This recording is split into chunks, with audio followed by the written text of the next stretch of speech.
تشيل الباب. أحمد شوي. بعدين فك اللي فوق.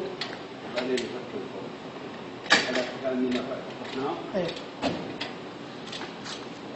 بعدين تسحبها مع الجوانب. ايه.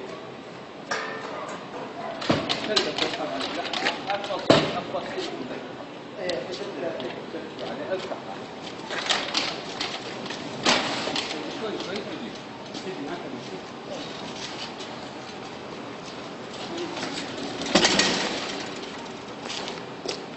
ما تدري تعود عليها خلاص. خلاص يعني إيه. انا بس اعرف الفكره عشان لا ادق علي الا علمه شلون بسرعه يجي يصير خفيف عليه. ايه. الله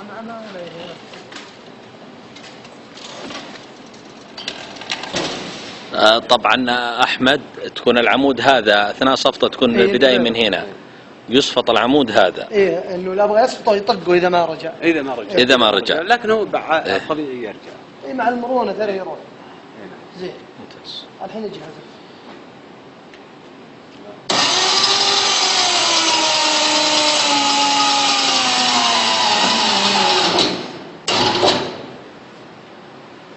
ما شاء الله ما شاء الله.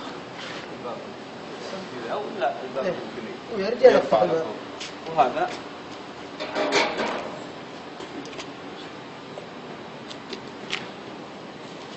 اي خلاص عرفنا يا ابو محمد. رجع لا خلاص. خلي يصور.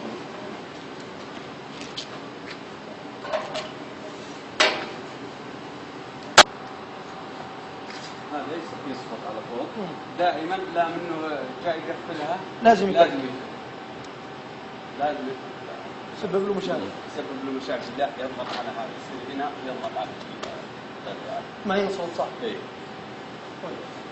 خلاص. ما شاء الله. هذا يسحب الباب. ايه لازم كذا تمسكيه ما ينطلق منك يا جماعه. أيوة. على زين. هذا يجي خفيف مني.